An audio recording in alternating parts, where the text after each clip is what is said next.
Dakle, evo o čemu se danas radi. Radi se pre svega dakle o jednom paketu od 3 zakona čija se izmena najavljuje ili donošenje u sledećih 6 meseci. Ovo je vrlo bitan trenutak jer počinje i formalna javna rasprava. Do sad je postojala javna rasprava po medijima, sad će organizovati javnu raspravu u okviru fakulteta i u okviru Ministarstva pravde. Vrlo je bitno da sada intenziviramo naše napore. Radi se, dakle, pre svega o takozvanom građanskom zakoniku, paketu građanskog zakonika, gde je ta 3. knjiga posebno posvećena porodičnom pravu. Šta je porodično pravo u jednoj zemlji? To je skup normi i zakona koje regulišu porodične odnose, dakle, regulišu pitanje šta je brak uopšte, ko je član porodice i kakve i imovinske, između ostalog, moralne, pravne, političke konsekvence bračna zajednica proizvodi po članove i po decu, dakle. Drugi deo priče je takođe najavljivanje da se u istom paketu izmeni u istom pravcu porodični zakon koji je na snazi u Srbiji od 2005. godine sam po sebi već više nego problematičan, o tome će posebno govoriti, a ako se dakle on usaglasi sa ovim prednacrtom, dobit ćemo još jedno, da kažem, utvrđivanje izrazito, zapravo trebalo bi ga po meni nazvati antiporodični zakon, dakle nacrt porodičnog zakona koji bi bio direktno usperen ka unošenju i finalne anarhije i podrivanju pre svega prava roditelja da mogu da vaspitavaju svoju decu. I 3. paket o kome mi ovde govorimo jeste po zlu čuveni već zakon o takozvanoj rodnoj ravnopravnosti, koji je nedavno izašao iz kancelarije takozvanog ombudsmana ili zaštitnika građana, izvesnog gospodina Jankovića, koji je već nas je obradovao, da kažem ranije, onim monstruoznim predlogom zakona o pravima deteta iz 2010. godine, koji Bogu hvala nije prošao, a on danas mnogi od tih rešenja pokušava da vrati kroz ovaj zakon i to je recimo zakon po kome bi istopolni, kako se to kaže, brakovi, odnosno istopolne zajednice, dakle homoseksualci, mogli da usvajaju decu normalno kao i svi drugi ovde. Dakle, ovo je veoma, veoma opasan paket zakona iz više konkretnih pitanja. Ima mnogo toga, ja ću probati da vas usmerim na nekoliko najvažnijih stvari gde pokušavamo, što kažu moderno, da osvestimo ljude i da se ljudi protiv toga pobune. Dakle, prva stvar koju treba reći, ovo što sam već govorio, jeste da se upoznate, pošto najveći broj ljudi ne zna šta je urađeno sa porodičnim zakonodavstvom u Srbiji od 2000. do danas i šta ima u tom zakonu iz 2005. godine. Dakle, u ovih 15 godina zakon je porodicu već potpuno izmestio iz onoga što je bila do pre 10 godina. Uslovno rečeno još uvek u nekim tradicionalnim okvirima. Prvo, ideja vernosti je izbačena iz braka. Dakle, vi više po srpskom zakonu danas ne morate da budete verni u braku. Ranije, ljudi koji možda ima nekih pravnika, setit će se, vernost i dakle prevara kao pravni institut su povlačili moralne, pravne, ali i imovinske konsekvence. Dakle, onaj ko vara ženu ili muža, znači, mogo je da bude kažnjen i imovinski, dakle, da sutra u brakorazvodnoj parnici ostane bez najvećeg ili sve svoje imovine. Drugo, sad to ne povlači nikakve konsekvence, dakle, što kaže, sloboda promiskuiteta je potpuno otvorena i možete stupati u vanbračne zajednice kako god hoćete. Drugo, ljubav je izbačena kao osnova braka. Sećamo se mi stariji kad je bilo nekada definisano šta je brak, pa su nas učili kad potpisujemo, dakle, da je brak zajednica zasnovana na ljubavi, brizi, staranju o deci i tako dalje. Ljubav je izbačena. Dakle, to može biti računska zajednica, zajednica iz interesa, potpuno zakonodavca to ne zanimaju motivi na osnovu kojih vi stupate u brak i kako razvijate svoj brak.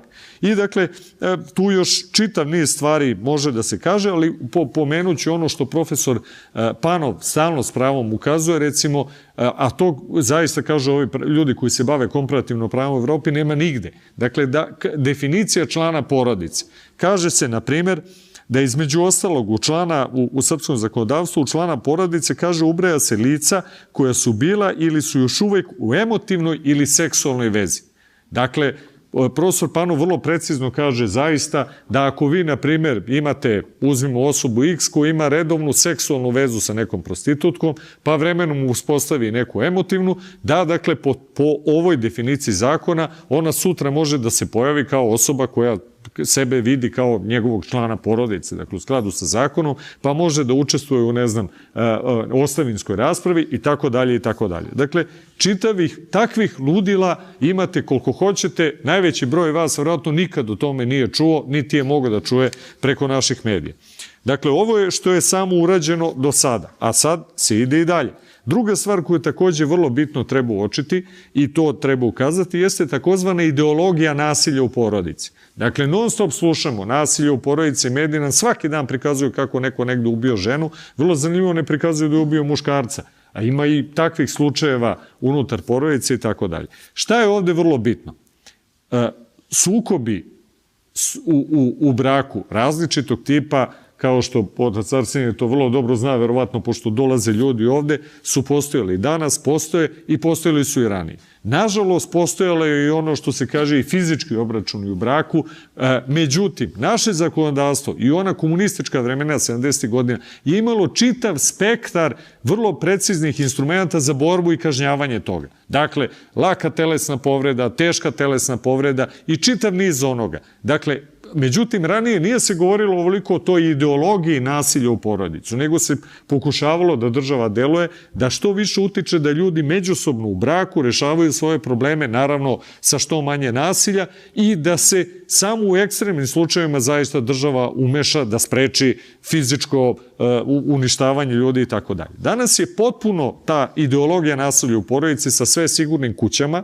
Namenski se radi da se podstiču žene da svoje, odnosno članovi porodice, a pre svega žene, da svoje probleme ne rešavaju unutar svoje zajednice, nego da traže da se država meša, da odmah izlaze iz kuće i tako dalje i tako dalje. Dakle, čitava ova ideologija ide u pravcu zaista devalviranja značaja porodice i podsticanja ljudi da unutar kuće rešavaju svoje probleme, nego da se država što više meša u naše odnose. Ono što je sad najnovija moda, da kažem, ili posledica ovoga i ono što je direktna jedna od stvari na koju treba da se usmerimo, jeste takozvani, kako kažu, pedocentrični pristup kojim se dete stavlja u centar kosmosa i podriva se biološka i pravna funkcija roditelja i, dakle, to direktno vodi ka onome što se naziva uvođenje anarhizma u porodicu. Precizno da kažem, to su predloženi član 7 stav 2 ovog dela zakonika koji kaže: zabranjeno je svako zlostavljanje deteta, a naročito fizičko kažnjavanje, i član 87 koji kaže: roditelji ne smiju fizički kažnjavati dete i dužni su da ga štite od takvih postupaka drugih lica. O čemu se radi? Dakle, ovde ono na čemu mi insistiramo, to je da se odvoji zlostavljanje, ono što je klasično fizičko zlostavljanje, upotreba sile za maltretiranje i deteta i žena i ljudi u porodici, od onoga što se naziva, dakle, elementarno fizičko telesno kažnjavanje dece, što su i roditelji radili prema nama i što znamo da je uvek bilo, dakle, ono što je, kako se kaže, ćuška po guzi ili nešto slično. Dakle, molim? Vaspitno, tako je. Dakle, kao što svi znamo, u najvećem broju, ogromnom broju slučaja, ne može niko više da voli moje dete od mene. I ja znam i moja je dužnost kao roditelja, pošto sam odgovoran za njega do njegove 18. godine i za sve što on radi, dakle, ja moram kao roditelj da imam i pravo da njega vaspitavam i da ga usmervam. Ako treba, u nekim slučajevima i fizičkom kaznom. Dakle, ne maltretiranjem, ubijanjem deteta i tako da, nego postavljanjem fizičke granice, dakle, svi to znate, te ekstremne slučaje kada dete hoće da istrči na ulicu, ako to poroba jednom, drugi put, ja sam dužan da ga zaustavim, da ga vratim i ako neće da sluša, da ga lupim po guzi, da više ne bi išao tamo. Dakle, koristimo ekstreman primjer, ali toga imamo svakodnevno. Ono što oni hoće da urade ovim zakonodavstvom, i to vrlo precizno mogu da vam kažem ko su osobe koje stoje iza ovoga i iz koje to kuhinje ide, jeste, dakle, da se nama na osnovu toga zabrani da vaspitavamo svoju decu, dakle da se prave potrošači, mali, nevaspitani, divlji, kao što nažalost naša deca već postaju, koji će imati samo prava i zahteve, a nemati nikakve obaveze. Da vi ne možete dete da učite onda da jede kvalitetnu hranu, nego će ono smatrati da ima pravo da jede čokoladu ceo dan i ne možete ga terati da uči, jer će ono smatrati da on ima pravo da igra igrice po ceo dan, jer je to njegovo, kako ga uče, ljudsko pravo. Dakle, zaista se radi o jednom strahovito opasnom sistemu gde se direktno unosi anarhija i sledeći korak, uvodi se denuncijacija. Šta to znači, ova grozna strana reč? Radi se čuveni Pavlika Morozov, zna se iz sovjetske prakse, to je onaj mali, kažu da je to bio mit, ali taj mit je trajao tokom Sovjetskog saveza, dečak koji je navodno prijavio svoje roditelje zbog antidržavnog delanja, pa su oni na osnovu toga bili, a onda ga je porodica posle toga ubila i on je podignut u velikog heroja. Cela priča je izmišljenja, kako danas istoričari kažu, ali je ceo sistem koji se preko toga gure i ono što nam danas vraćaju, dakle sistem gde će se uvesti telefon i gde će deca, dakle u socijalnim centrima, deca od 10, 11, 12 godina moći da zovu i da prijavljuju svoje roditelje kad god ne dobiju džeparac, kad god su nezadovoljni tretmanom i tako dalje i tako dalje. Dakle, uvodi se denuncijacija roditelja pred državom. I time se otvara sve veći prostor da se država meša u porodične odnose i da sutra u najgorem scenariju, a kao što znamo kod nas, nažalost, oni se najčešće ostvare, se uzimaju deca na osnovu toga, dakle, oduzimaju od roditelja deca, predaju u socijalne centre ili predaju strancima na usvajanje, što takođe može da bude posledica svega ovoga o čemu mi pričamo. Molim? Takođe. Evo, samo još neke stvari polako da privodimo kraju. Dakle, ima čitav niz stvari, recimo, to je onaj predlog, evo ga, član 77 stav 3 prednacrta, da dete, na primjer, ima pravo da preduzima medicinske zahvate, dete od 14-15 godina, a da svoje roditelje ne upoznaje s tim. Dakle, da naredi doktoru da njen karton, dakle, na primjer, devojčice koja želi da izvrši abortus 15 godina, ne prijavi roditeljima i tako dalje. To su samo neke od jezivih stvari koje nam se ovde spremaju i koje će izazvati jezive zaista posljedice po sudsku praksu, ne daj Bože ako se usvoje po ukupnu društvenu praksu i tako dalje. Dakle, nemogućnost vaspitavanja deteta i slično. Ono što posebno hoću da uvedem kao poslednji deo ovoga, a imalo bi zaista mnogo toga da se priča o ovome, jeste uvođenje jednog zloćudnog instituta koji se naziva surogat materinstvo. Šta je surogat materinstvo? Samo da vam kažem za početak, dakle, to što se naziva surogat materinstvo, sve tradicionalne verske zajednice i crkve, dakle, Ruska pravoslavna crkva eksplicitno, Rimokatolička crkva, dakle, ima dve, kako oni kažu, enciklike ili poslanice koje su posebno usmerene na kritiku takvih metoda, kako se to kaže, začeća i tako dalje, i čitav niz, dakle, ozbiljnih verskih zajednica su složne u tome da je to nešto što je nedopustivo jer vređa dostojanstvo čoveka. O čemu se radi ovde? I sad ima ceo paket ovde. Po dosadašnjem zakonu surogat materinstvo u Srbiji je bilo zabranjeno. Dakle, u svakom pogledu i nije samo ovde. Nas pokušavaju sad da uče da je to nešto što je novo, što je fantastična priča, što ceo svet usvoji i tako dalje. To nije tačno. Surogat materinstvo u nekom obliku zaista ne postoji više od 10 do 15 država po različitim nivoima, da tako kažem. U nekima ga prihvataju, u nekima ga, ali se eksplicitno kaže da se ne podstiče i država ne ohrabruje, kao što je recimo Holandija. U svega recimo 5 od 50 američkih federalnih država je to prihvaćeno u nekom obliku, iako su oni prvi počeli s tim još 1980. godine i tako dalje. Nemačka je eksplicitno protiv toga i zabranjuje ga. Francuska, skandinavske zemlje čak od kojih bismo očekivali da su najprogresivnije, kako se tako kaže i tako dalje. Nažalost, ono što treba reći, to je da su među tim prvim zemljama u kojima je to progurano jesu pravoslavne zemlje i to je u Rusiji od 1995. godine. Danas se naša braća bore tamo da probaju u parlamentu, više puta su pokušavali da obore taj, međutim, ne može zbog ozbiljnih lobija, dakle, o kojima smo ovde pominjali, i to nas takođe uči da jednom, ako se to uvede, vrlo je teško posle toga ga ukinuti. Dakle, Grčka također, nažalost, je usvojila taj zakon u nekom obliku, iako su i crkveni oci u Grčkoj i u Rusiji bili protiv toga i dan danas se bore. Moram također da kažem i to, da ohrabrim gdje god mogu našu braću sveštenike i oce da se angažuju protiv ovoga, jer mislim da je Srpska pravoslavna crkva jedina crkva koja do sad nije se bavila uopšte time i nije imala stav koji je po pravilu eksplicitno protiv toga. Recimo i Gruzijska crkva i Rumunska crkva i Jermenska crkva su imale vrlo radikalne stavove, koliko se ja sećam, protiv surogat materinstva i smatra se da je to izuzetno opasna stvar. Sad ću vam reći zbog čega.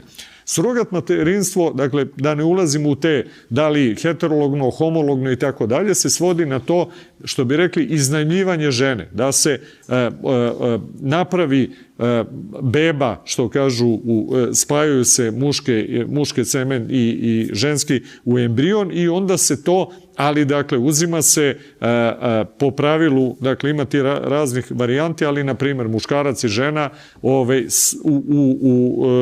takozvani naručioci, roditelji, uzmemo tako, spoje se njihov embrion nastane u epruveti, na primjer, i onda se to ubaci u matericu druge žene, takozvane surogat majke ili, kako Hrvati kažu, zamjenske majke.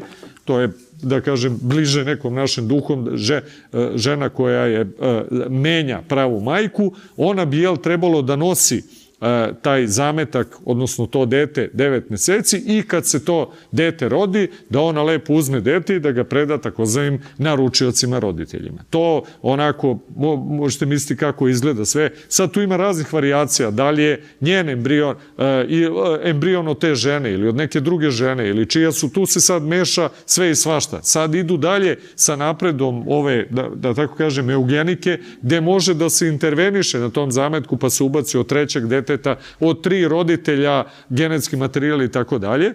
I onda suština je da se očekuje da ta žena posle preda to dete i da s njim nema nikakve veze. Šta više, u mnogim zakonodavstvima koje su to usvojila, zabranjuje se bilo kakav kontakt u budućnosti. Naravno, u praksi šta se sve dešava? Dakle, od čuvenog slučaja Baby M u Americi iz 86. godine, kad žena koja je ušla, pazite, to je sad, postoji posebna priča, ima taj kao nekomercijalni deo i sve više komercijalni deo. I ono što nama stalno, što je opasno, pokušavaju da uvale, to je da će kod nas biti nekomercijalno iz humanih razloga, što je samo po sebi strahovito opasno i to moram da kažem. Dakle, pod jedan, nastranu što je ovo protiv Boga i protiv čoveka, ali i kad se, kako kažu, uvede iz tih humanih, ne komercijalnih razloga, to u ovoj zemlji niko ne može da garantuje da se neće uzimati novac, svi znamo kako će da završi.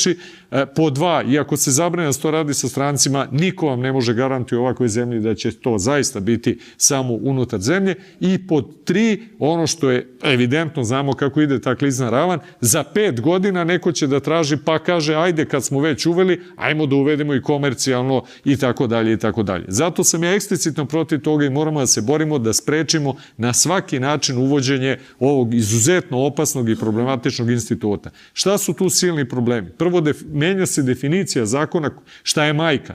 Sad se u zakonu lepo kaže, majka je žena koja rodi dete.